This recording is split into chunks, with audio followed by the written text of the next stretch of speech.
ফের জলাশয় ভরাট। জাতীয় সড়কের ধারে থাকা জলাশয়ে মাটি ফেলে ভরাটের অভিযোগ। চাঞ্চল্য মেদিনীপুর শহর সংলগ্ন ধর্মা এলাকায়। কাঠগড়াই এলাকার এক পুজো কমিটি। অভিযোগ, কোনো প্রশাসনিক অনুমতি ছাড়াই বেআইনিভাবে বুঝিয়ে ফেলা হচ্ছে জলাশয়। প্রশ্নের মুখে পড়ে অস্বস্তিতে পুজো কমিটির সদস্য। নোংরা হয়ে আছে, পুকুরের অবস্থা অস্তিত্ব তো কিছু নেই।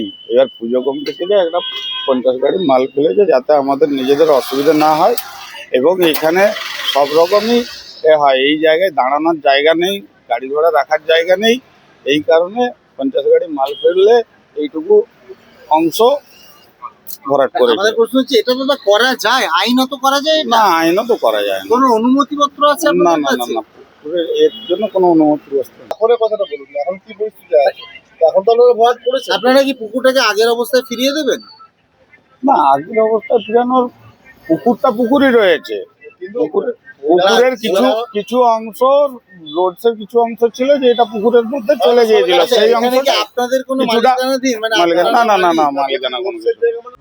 নোটিশ দেওয়া হয়েছে আপাতত ভরাটের কাজ বন্ধের নির্দেশ বিএলআরও দফতরের। পাশাপাশি জমিটি পূর্ত দফতরের হওয়ায় পূর্ত দফতর ও পুলিশ প্রশাসনকে চিঠি দিয়ে অভিযোগ জানানো হয়েছে বলে দাবি বিএলআরওর।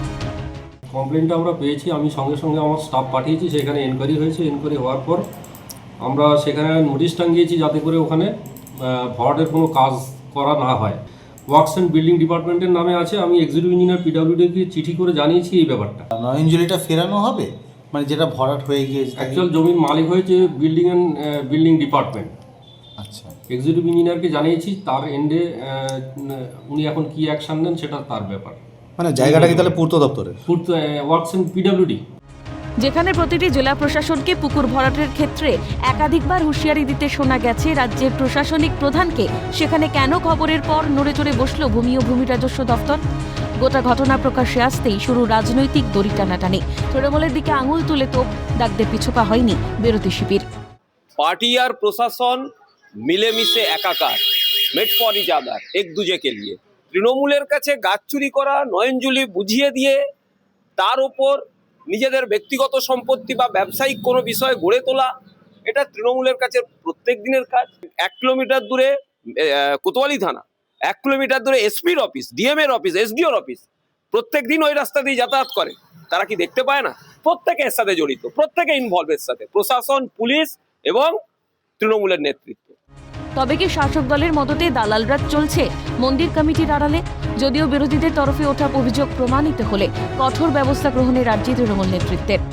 কোনো পক্ষে কোনো রাজনৈতিক দল বা তৃণমূল কেউ এটা সমর্থনের পক্ষে নয়, কিন্তু একটাই কথা বললাম, যদি এটা পুজো কমিটির বা মন্দিরের কোনো উন্নয়নের স্বার্থে লাগে, সেটা প্রশাসনের মানবিক দৃষ্টিভঙ্গিতে দেখা উচিত।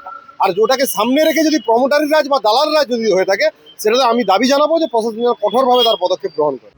ভারী বর্ষায় যাতে জাতীয় সড়কে জল না জমে তা নিশ্চিত করতেই জাতীয় সড়কের ধারে তৈরি করা হয় জলাশয়। কিন্তু কালের নিয়মে সেই জলাশয় বুঝিয়ে ফেলার চেষ্টা এক দলের। কেন প্রকৃতি নিয়ে ছিনিমিনি খেলা? কেন যথেচ্ছাচার?